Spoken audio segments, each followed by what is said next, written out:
What's up, guys? Today's deck profile is going to be on Sylvia. Sylvia is a complete powerhouse with the fact that she has flying and swiftness already built in. The fact that her enter is even amazing, just like adds so much threat, and then on top of that she can produce green for every redstone she controls, which is absolutely amazing because it gives you the kind of mix of the aggro you get from red and the control you get from green. I also decided to splash in just a tad of black in this for certain spells that I thought would be really good in the deck. It's kind of a very mid-range-ish deck, so it's not too aggro, not too control, not too much on the dark side either. So it's going to be kind of interesting. I hope I can get the idea out to you guys pretty well because it was a really complicated deck to make. So let's check it out. So starting off with Sylvia, we have her ruler side. Sylvia gets to produce green for every redstone she controls, and of course dual stones count as green stones as well. Stuff like Mylist and a little redstone do not count. The card itself actually specifies, like on the dual stones, that this card is also a green magic stone and black magic stone, or in my case it is because I'm using the black red ones. So she gets to use green for everything, which is really crucial. Her J activate costs 1 fire, 1 green, and 2 colorless.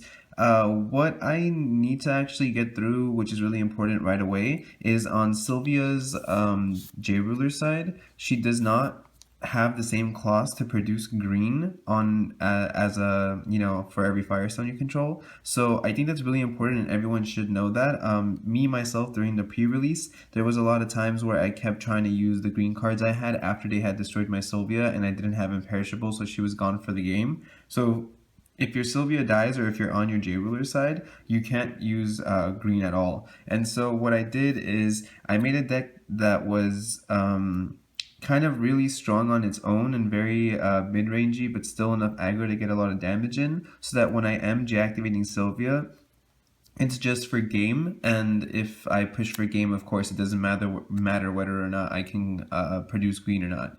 So she has flying and swiftness. Her enter effect is when this card enters your field, it deals 1,000 damage to target J/Resonator, and whenever a J/Resonator that was dealt damage by this card, this churn is destroyed, you may recover up to 3 target magic stones you control, which is absolutely ridiculous. That means when she enters the field after you've paid 4, she's going to most likely destroy something with their effect to deal 1,000 damage, and then that will cause you to recover 3 stones, and then you can essentially attack into something else and recover 3 more stones, so you would have a total of 6 stones recovered if it's around turn 6 and you actually have that many stones. Or you could just blow something up, swing at their face for like 1,000, and then use the 3 mana to play something like a Snow White, and then swing again for a total of 15. So it's extremely easy to get game in with this. Sylvia is just extremely powerful.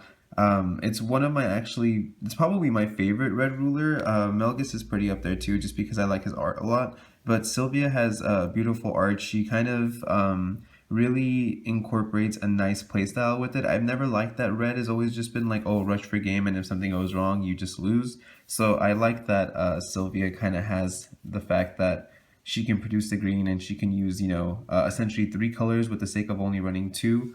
It makes for a more interesting deck. And then, so moving on to the magic stones, I have 4 magic stone of Scorched Bales. Like I said, there's a very slight red black engine in this. I didn't want to focus too much on it, as I don't like using too many of one color if I don't have 10 of that magic stone. So I didn't want to run like anything that uses 2 ofs. So, I mean, 2 cost of 1 color, so no spirals because that would be 2 black, no Carmelas because that would be 2 black. It's just for something that's like 1 black and 1 something else, like a Flame of the Outer World, for example, and I also have Hastur. So I'll get more into the colors when I actually show off the Resonators. And then just 6 Magic Stone of Fire. This is just so I could also cite Split. I didn't really want to put anything else in there. I thought it'd be totally fine just to have the splash of black and then the all red, and then have Sylvia produce the green I need. So for the Resonators, I have 3 Guineveres. I think Guinevere is still the best fire resonator in the game. I said this in my Dark Alice deck, but this card is just not going to not see play anytime soon. It's just way too amazing. You get to banish your Resonator, and plus off of the banish, you get to protect yourself from a kill spell if they're trying to kill one of your Resonators. They're of course still going to have to do it with Guinevere on the field because they have no choice but to get rid of it, and then you can kind of just tribute it and kind of banish for the cost, so it's just always really great. I have 3 Rukh Eggs. I normally play 2, but I actually like 3 in this deck because there's so much you can search. Lancelot and Snow White is of course crucial, and there's like small interactions you could do where a lot of people don't know. Well, a lot of people actually do know this, but I don't see a lot of people talking about it. But one of the flaws with Sylvia is if you're going against another deck that uses Laevateinn as their regalia, if you attempt to summon Sylvia, they can essentially tap Laevateinn and banish a Resonator to recover it so many times that, let's say if they have 2 Resonators and they know like one of them's going to die to Sylvia anyway, they'll just tribute both of them while Sylvia's in the chase, and then when she enters, she's forced to hit herself with 1,000 damage because it's mandatory. So if you can have something small on your field like a Rukh Egg for late game or anything like that, plus how versatile this card is just all the time anyway, it's cool to just pop the Rukh Egg with 1,000 effect if you're forced to do so to search, opposed to having to try to get something on your opponent's field. The same goes with Guinevere. If your opponent has a Guinevere on the field, they can essentially just sack the target you're trying to hit with 1,000, and then you won't get the recovered 3 magic stones, which is a really big counter to Sylvia. But that's also why I wanted to play the black, because I have access to Flame of the Outer World, so I could essentially flame the Guinevere on draw, recover, J-activate anyway, and then proceed with my turn. I decided to run 4 Flame Sprites. Normally, I don't like 1-drop rush cards like Hunter in the Black Forest. I just don't like the fact that I feel like if you keep playing cards that aren't giving you anything on your summon and you just keep trying to rush down, eventually if they control your board, they're going to just dump your hand if you're playing against like Dark or something, or you're going to just run out of resource. But what I like about Flame Sprite is the flying on it completely changes the game state for me. The fact that you can swing in with 100 on turn, for 200 for turn 1, and then if they play something like Guinevere, and then you then play Lancelot, and you swing in with the Lancelot first, most likely they're not going to block with the Guinevere, and if you get that 600 in, you're then again getting another 200 in with Flame Sprite, so it's 1,000 damage by turn 2. It's just extremely powerful, and normally I'm not the kind of person that likes to push for damage. I've always said that I much rather support a playstyle where you exhaust your opponent's resource and then eventually get damage in instead of try to rush them down. But with a deck like this, it just works extremely well. It's also nice that Flame Sprite can remove small stuff, like if your opponent has, let's say, like a Rasputin, you can just pop something like that. If they have something that's like 200 defense and you went second, and let's say if they have, I don't know, like their own Flame Sprite, you can essentially summon the Flame Sprite and either block the other Flame Sprite, or on your draw you can deal 100 to it and then recover and then attack into it. Just little stuff like that. I think the 100 boost on it isn't so bad. If you get more than 1, it'll start also being 200. So I wasn't like crazy fond of this, but I wanted to play it because I wanted to rush in for damage. And then for Lancelot, Lancelot's still one of the best fire resonators in the game. It can remove your opponent's monsters if you use the 1,000 attack effect to deal 700 damage. You have all Firestone, so you can buff them up quite easily. I don't play Rapid Growth in this deck. A lot of Sylvia decks are playing it. I'm not fond of combo cards in general. I know essentially both of these cards are searchable because Rukh Egg can get Lancelot, and Guinevere can also discard Rapid Growth, and Oz can search Rapid Growth. So there is a good amount of interaction in the deck with Rapid Growth, because you can also use it from the graveyard if you discard it with Guinevere.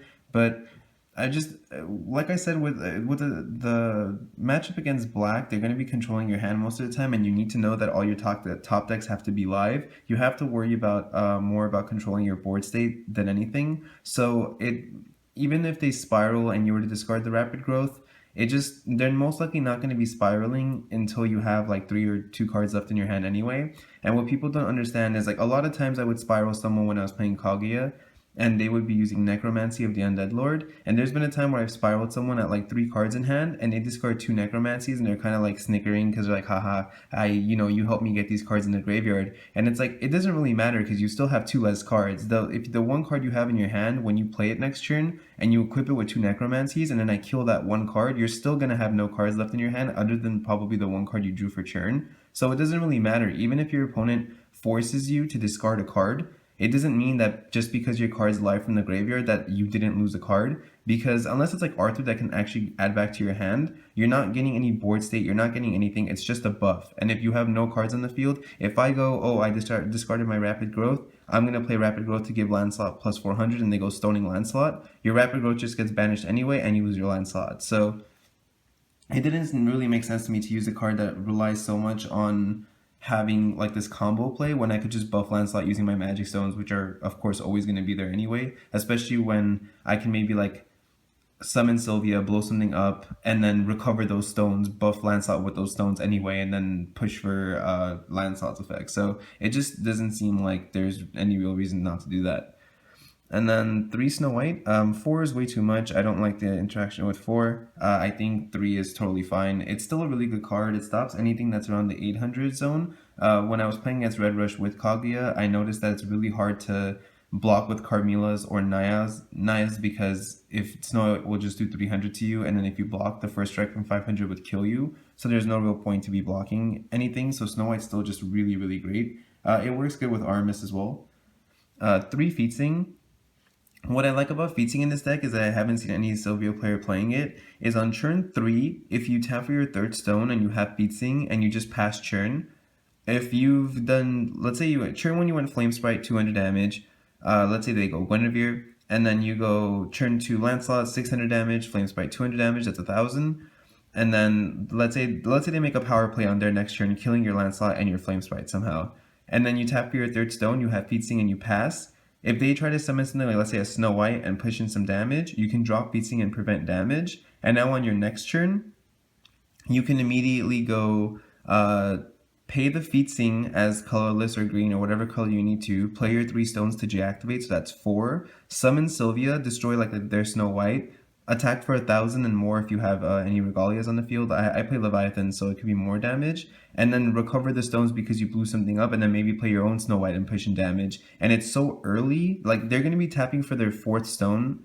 on their turn, and that makes it so early that if you've already hit like 2500 damage and they're at 1500 life, not to mention you even have a Fiethsing on the field, that if they're tapping for their 4th stone, they're most likely going to be out of an option. They're not going to be able to, like, unless they have double flame, they have no out to Sylvia, and if you have Laevateinn, you have a source for imperishable anyway, which is another 1000 to the face, and then 500 from Fiethsing for game. So I think the fact that Fiethsing allows Sylvia to deactivate really early makes it great. Plus it's really good against late game like Susanoo. Anything that like Robe of Fire Rat stops, Fiethsing stops anyway. And although I have Robe sided, I felt as though it was a really powerful card to use.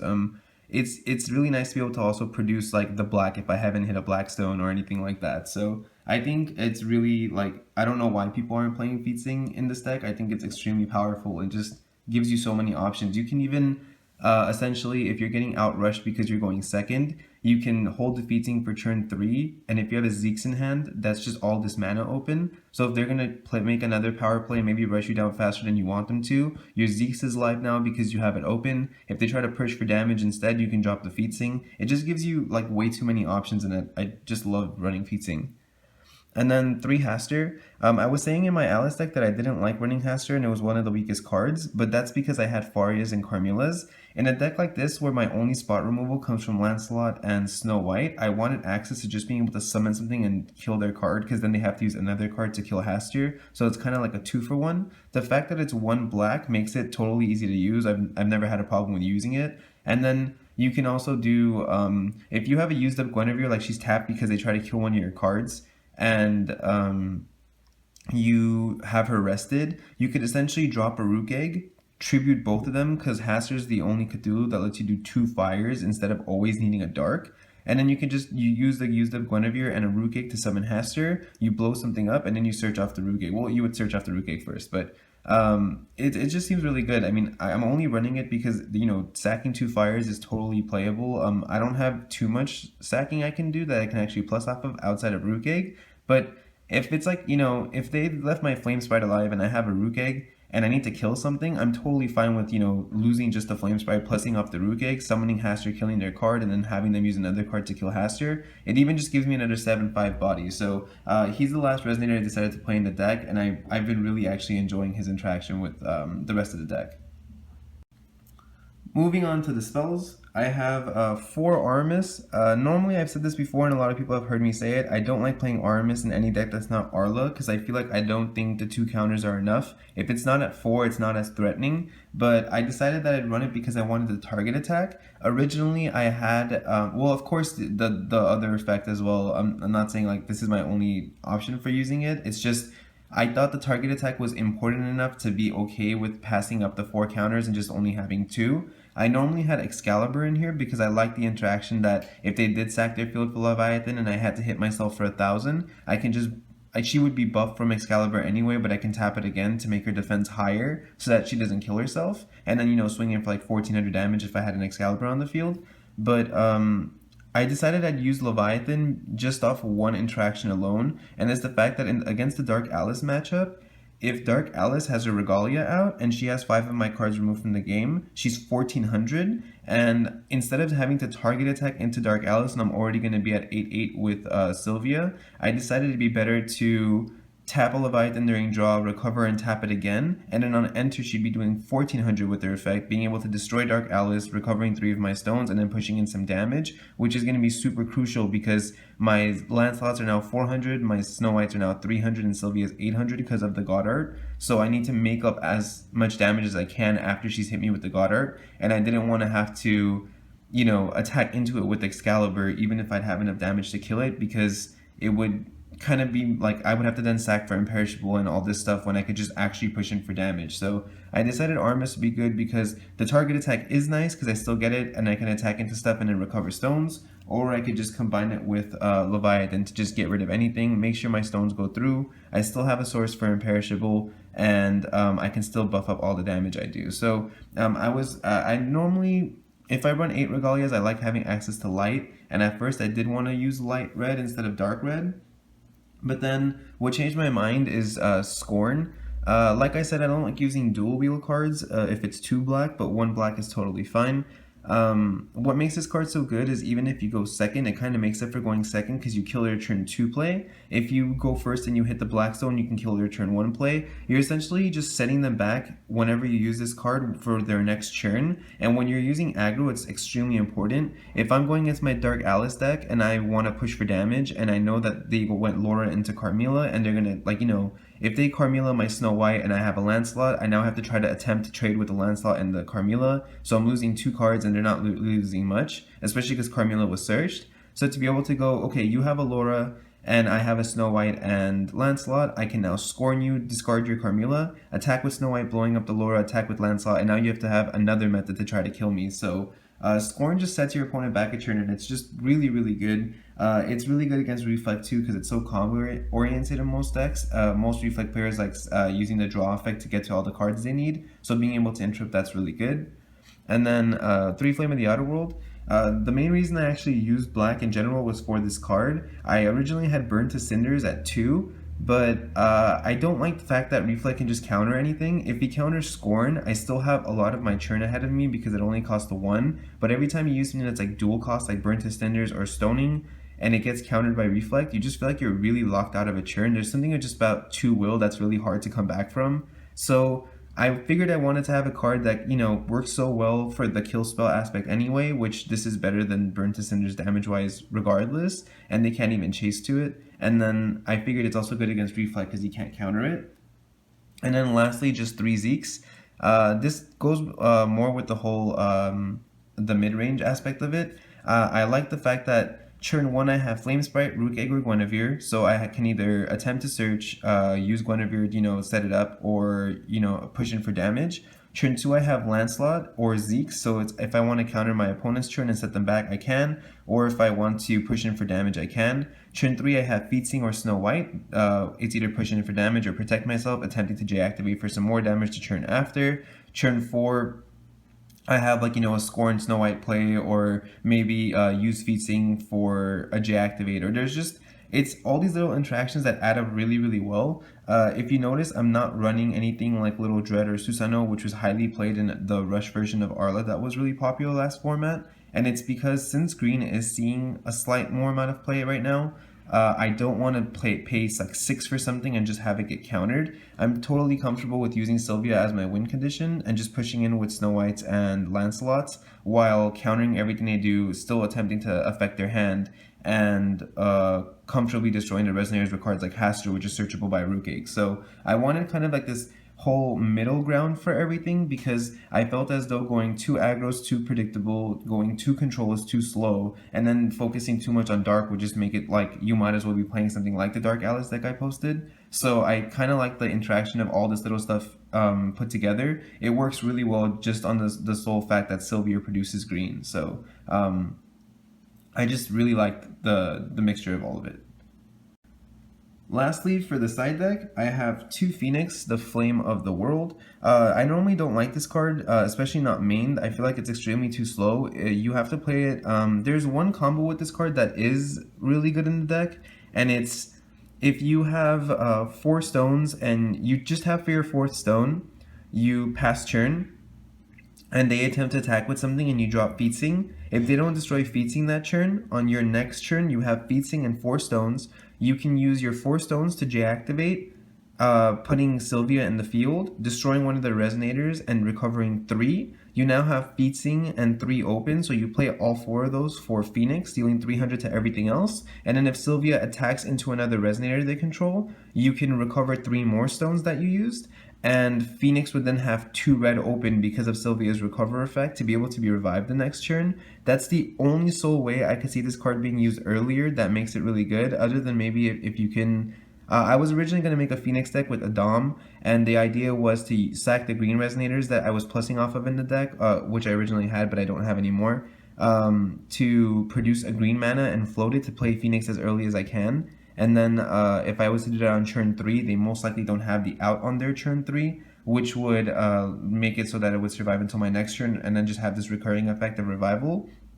But it was kind of more combo oriented and all over the place, so I didn't like it. The reason I'm even citing this right now is for the Alice World matchup. I can't switch out my ruler because I played too much green to be able to take Sylvia out.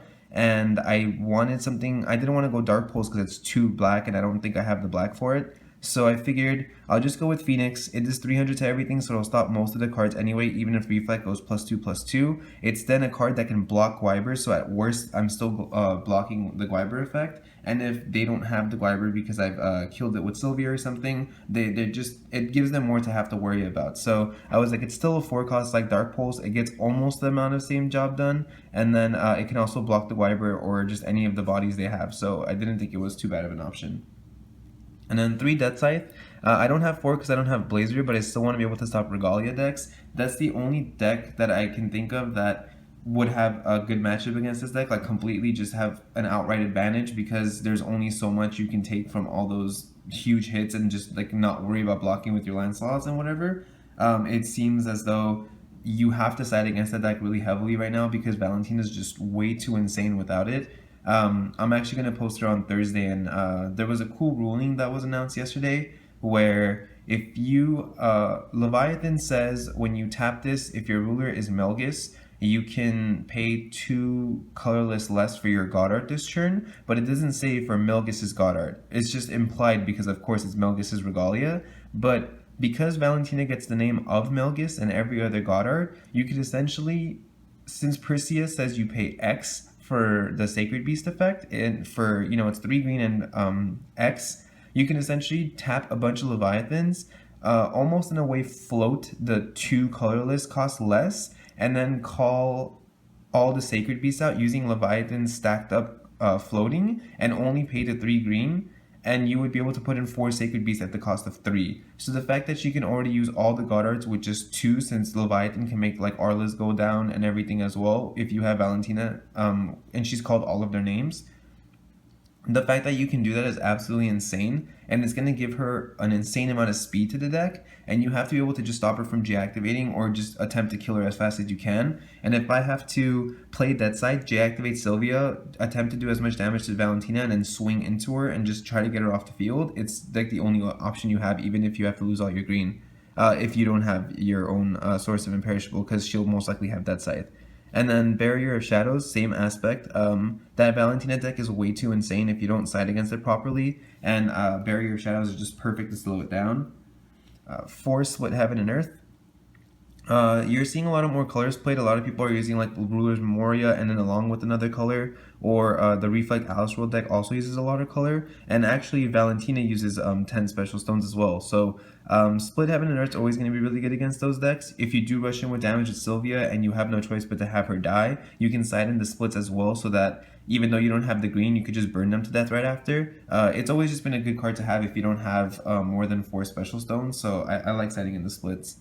And then just 2 Robe with the Fire Rat, mainly for like any kind of mirror or anything that uses a Red Rush. It's just always really good, and most people don't have the out to it. I'm a little worried myself because I don't have any outs to this. I couldn't find room for Elvish Bowman, so I normally wanted to put one in to be able to destroy another Robe with the Fire Rat, but I couldn't find the room. I figured my best advantage would be just to hope to just use Xeex for the untargetable effect and then try to get them down with Sylvia. And if they do have Robe with the Fire Rat and a more special stone eccentric deck, I would just use Split to finish them off anyway. And then I have like the Fiethsings and stuff that can push in damage anyway, so it would hinder me a little bit, but there's only so much they can set you back if you're rushing them down fast enough. So I wasn't extremely worried, but it would cause maybe some slight of an issue. So that's, I think, the only other thing I think the deck is missing is some kind of out to additions. You might be able to just take out the Deathscythe if you feel comfortable and put in 3 Elvish Bowmen, but I'd much rather worry about having a good Valentina matchup than worrying about Robe because it doesn't affect J-Rulers. And if I really want to play accordingly, I can just use Sylvia to beat them down. So I was more worried about Valentina than Robe with the Fire Rat. So that was my Sylvia deck profile. I hope you guys enjoyed it. I know these videos are a lot longer, but I do it for anyone that really wants the explanation. The deck list is always going to be in the description from now on, so you'll always be able to just find it there if you don't have the time to watch all of it. Of course, I probably should have mentioned that in the beginning since you probably watched all of it to hear this part, but most people check the description anyway, so it's totally fine. And if you guys enjoyed it, let me know. If you have any questions or any suggestions for it, just leave it in the comment section below. I want to hear what you guys have to say because I didn't have a lot of practice with this deck. I kind of put it together with theory crafting and mainly just played a couple games against my friend. Just like a lot of theory crafting behind it as well. So if you guys do have any questions or comments, leave it in the comment section below. If you haven't subscribed yet, make sure you do because I have 3 more videos coming this week for all of the new Rulers deck profiles. Reflect will be tomorrow, Valentina will be Thursday, and Fairy Alice will be ending up the week on Friday. And I will definitely catch you guys next time.